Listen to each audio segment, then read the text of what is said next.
Sa bawat pagpatak ng oras, kasabay nito ang pag-ikot ng mundo. Bawat oras, minuto at segundo ay may pangyayaring hindi maiiwasan.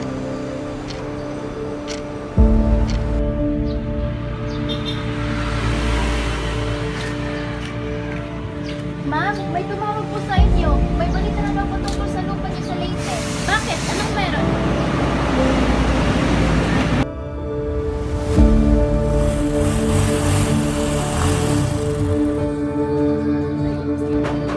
Magandang umaga po! Tao po! Good morning po. Is this the De Leon estate? I'm Isabel. Yes po, ma'am. Halika't pumasok po kayo. Ako nga po pala, ma'am, ang caretaker ng bahay na to. Oh, nice to meet you. By the way, I'm gonna stay here for 2 days. Sabi ko papeles sa lupang to. Sige po, ma'am. Ako na po ang magdadala ng mga bagahe nyo. Thank you.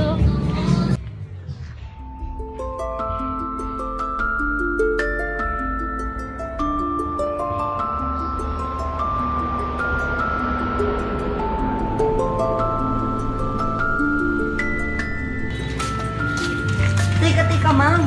Huwag po kayo dyan. Oh, bakit? May mga ahas dyan ba sa lugar? Wala naman.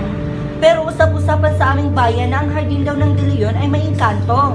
Oh, I see. I think hindi naman totoo yung mga superstition na yan. Pero ma'am, mas mabuti na mag-ingat kayo. Oh, sige, sure. Sige, ma'am, iaakit ko na po Okay, ito. thank you.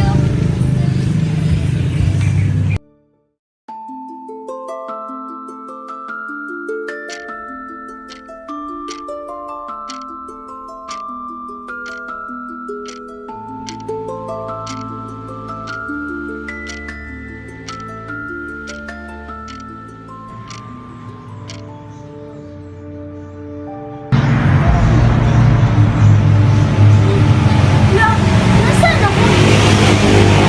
Gising ka na pala, Binibini. Magandang umaga. Love, Trini. Trini? Sino pa yung tinutukoy, Binibini? Ay, wow! Ang ganda naman ng panaginip ko. Ang realistic. Magandang umaga, Binibini. Trini, sino yan? Ano po sinasabi mo, Binibini? Maayos mo ba yung pag-isip? Oh my gosh, Trini! I can believe na magagawa mo akong event sa Kidnapper. Hoy, kuya! Nasaan ako? Oh my gosh! Tulong na! Kumalma ka, Binibini. Nasa harap ka ng anak ng gobernador, ang nag-iisang ginoong Baltasar de Leon. Ha? Sana naman ay kalmado ka na, Binibini. Hindi maganda ang pagsigawan pagpili ng isang Binibini. Hindi yung gawain ng isang mahintong dalaga. Hayaan mo na yan, Tanya. Sa tingin ko, nabigla lang siya, kaya tinulang kanyang mga inis. Sorry po talaga. Hindi ko rin na-expect na higising na ako bigla sa ibang bahay. At sa Spanish era. At sa ancestor ko pa talaga. Busy ka, bird. Ano ka mo, Binibini? Ha? Wali. Wali? Anong ibig mong sabihin? Wala. Huwag mo na lang pansinin ang pinagsasabi ko. Mukhang napalakas nga ang pagkakauntog. Hindi lang alaala ang kanyang nawala, kundi pati ang kanyang bait. Anong sabi mo? Wala yung Binibini. Nga pala, salamat sa pagbigay nitong damit at pagpayag sa pagpapatira sa akin dito hanggang makita ko yung pamilya ko. Walang ano man, Binibini. Bukal sa akin ito kung makatulong sa mga nangangailangan. Nakalipas na ang ilang araw at nasanay na si Isabel sa kanyang buhay. Isang araw, nagtungo ang pamilya de Leon sa isang pagsasalo kasama si Isabel at Tanya. Sino yun? Mayos ka sa'yo kinikilos. Nasa isang pagkasalo tayo. Oo na, ayos na. Siya si Binibining Mariana Ramirez, ang unika iha ng pamilya Ramirez. Ang pagkakaalam ko, mainit ang She's going to be my great-great-grandmother.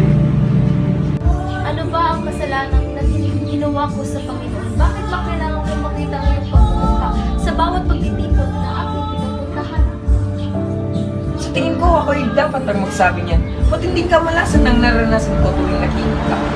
Kung ang mukha ko ay nagdalalas sa iyo ng pagkakasan, piling kong magkros ang ating landas araw-araw upang lubos ka ang pagkakasan. Binibini, mukhang nahulog ka na ata sa akin. Nais mo akong masulipan araw-araw. Piling ko bang mawala ng kakayahang Excuse me? My taon na lang. Uy, binibining Isabel, nandito ka pala. Umayos ka, no? Nasa harapan ka ng future, Joe. Paumanhin, ano nga ang Jowa? Ah, wala. Huwag mo na lang pansinin. Ako nga pala, si Isabel. Nagaganang ako sa mga Lady Isabel. Ako rin po.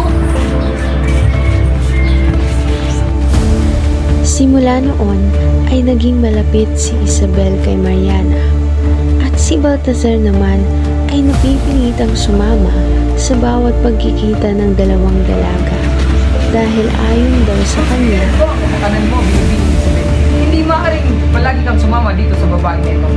Aba, ako nga ba dapat ang tigas? Hindi ko kasama ka. Tingnan mo nga Isabel, ikaw baka walang galang. Nye. Ang dami niyong dada. Sandali lang. May naiwan ako sa pargat. Kunin ko muna. Maiwan ko na kayo. Ginamit din ni Isabel ang pagkakataong iyon para mas lalong mas mapalapit ang dalawa. Mga kasama, maaari ko bang kunin ang iyong atensyon? Meron akong mahalagang i-a-anunsyo sa inyo. Ano yun, Ina? Ang aking nag-iisang anak na dalaga na si Mariana ay ikakasal na. Isang mataas na opisyal ang nag-alok sa kanya ng isang kasal. Ikakasal na ang aking anak. Hindi maaari na. Mariana! Ilang araw ang lumipas at kumalat na ang balita na ikakasal si Mariana. Nalaman ito ni Isabel at agad na pinilit si Baltazar na tulungan ang kaibigan. Baltasar, anong ginagawa mo dito? Binibini, talaga bang wala ka nang gagawin? Hayaan mo na lang makasal sa isang lalaki kung hindi mo kilala. Ayun lang ba ang pinunta mo dito? Kung iyon lang, ay umuwi ka na. Aalis ka na ba talaga? Iiwan mo ang buhay mo para magpunta sa Espanya? Iiwan mo kaming mga kaibigan mo? Huwag mo akong diktahan. Hindi kita dinidiktahan, Mariana. Hindi mo kailangan sumunod sa mga magulang mo. Bakit ka ba naging-anak sa buhay ko? Dahil mahal kita. Mahal kita, Mariana. Kaya't pakiusap. Huwag kang umalis. Manatili ka dito sa Pilipinas kasama ko.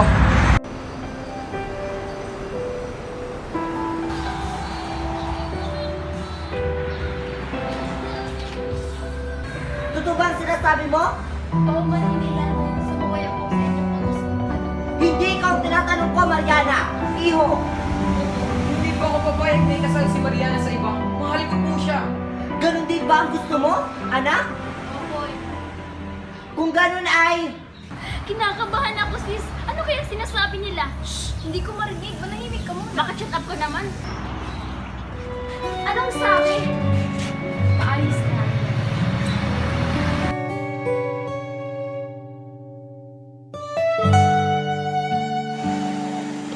Pagkalipas ng ilang buwan ay ikinasal na nga ang dalawa at lumipat sa isang mansyon sa probinsya.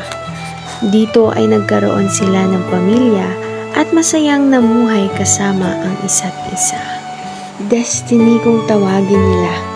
Isang pangyayari hindi maiiwasan. Pero paano walang nakakaalam nito? Totoo ngang ang buhay ay isang misteryo. Walang nakakaalam ng susunod na mangyayari. Lalo na kung ito ay tungkol sa isang tao.